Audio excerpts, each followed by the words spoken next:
आउज़ बिल्लाहि मिनश्शैतानिर्रजीम बिस्मिल्लाहिर्रहमानिर्रहीम। प्यारे दोस्तों, इस्लाम कबूल करने के बाद एक सहाबी नबी करीम सल्लल्लाहु अलैहि वसल्लम की खिदमत में हाज़िर हुआ और अर्ज़ किया, या रसूल अल्लाह, मैं अपने दौरे जहालत के एक अजीम गुनाह का इतराफ़ करना चाहता हूँ ताकि अपने दिल का बोझ हल्का कर सकूँ और आप सल्लल्लाहु अलैहि वसल्लम की दुआओं की बरकत से मेरे गुनाह माफ़ हो जाएँ। इस सहाबी ने नबी करीम सल्लल्लाहु अलैहि वसल्लम को बताया कि इस्लाम लाने से कबल इनके घर में एक बच्चे की विलादत होने वाली थी। इसी दौरान इसे एक सफ़र पर रवाना होना पड़ा। चंद साल बाद जब वो सफ़र से वापस आया तो इन्हें बताया गया कि इनके यहाँ मुर्दा बच्ची की विलादत हुई थी। दरअसल इनकी बीवी ने इनसे बच्ची की विलादत को पोशीदा रखा और खुफिया तौर पर बच्ची की परवरिश करती रही। जब मुझ पर इंकशाफ हुआ कि मेरी बेटी तो जिंदा है और उस वक़्त तक कुछ बड़ी हो चुकी थी, तो कबायली रवायत के हाथों मजबूर होकर एक दिन मैंने अपनी बीवी से कहा, मैं अपनी बेटी को कुछ देर के लिए बाहर लेकर जा रहा हूँ और उसे कुछ चीज़ दिलाकर वापस ले आऊँगा। मेरी बीवी खुश थी कि मेरे दिल में बच्ची की मोहब्बत जाग उठी है और बच्ची मुझे अच्छी लगने लगी है।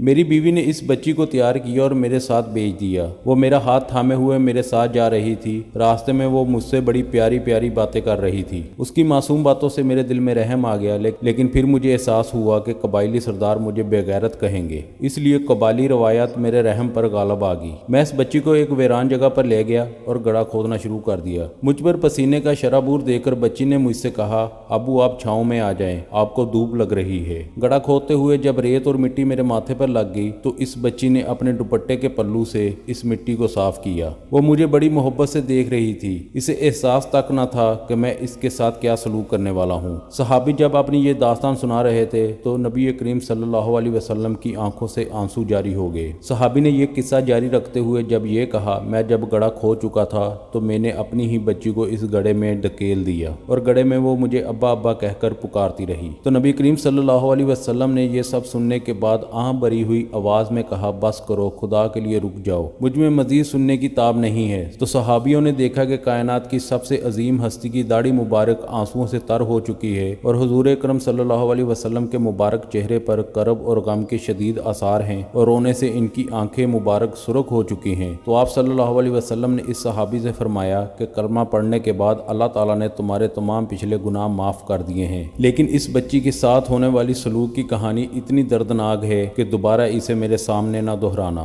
नबी करीम सल्लल्लाहु अलैहि वसल्लम की नबूवत से पेशतर ज़माना जाहिलियत में लड़कियों को जिंदा दफन कर देने की रस्म राइज थी, जिसे आप सल्लल्लाहु अलैहि वसल्लम ने ख़त्म कर दिया था और इसे खुलफाए राशिदीन के दौर में ही नहीं बल्कि बाद में आने वाले तमाम मुसलमान हुकूमतों में ऐसा करना एक सज़ावार और जुर्म करार पाया। प्यारे दोस्तों, 1500 साल गुजरने के बाद भी अक्सर वाक़यात ऐसे अभी भी होते रहते हैं। प्यारे दोस्तों, बेटियां तो अल्लाह ताला की रहमत होती हैं। जितना खुश हम बेटे के पैदा होने पर होते हैं, इतना ही खुश हमें बेटी के पैदा होने पर भी होना चाहिए। प्यारे दोस्तों, हम उस नबी सल्लल्लाहु अलैहि वसल्लम को मानने वाले हैं जिसने अपनी उम्मत को औरतों की इज्जत और एहतराम करने का सख्ती से हुक्म दिया है और अपने जानी दुश्मन अबू जहल की बेटी के लिए भी अपनी चादर मुबारक बिछा दी थी। प्यारे दोस्तों, नबी करीम सल्लल्लाहु अलैहि वसल्लम का अपनी बेटी से मोहब्बत का अंदाजा इससे लगाया जा सकता है कि जब हजरत सैयदना फातिमा रजी अल्लाह तआला अन्हा आपसे मिलने के लिए तशरीफ लाती तो आप एहतरामन खड़े हो जाते। इस्लाम ने औरत को वो मुकाम दिया है जिसका तसव्वुर दुनिया का कोई मजहब और कोई तहजीब नहीं कर सकती।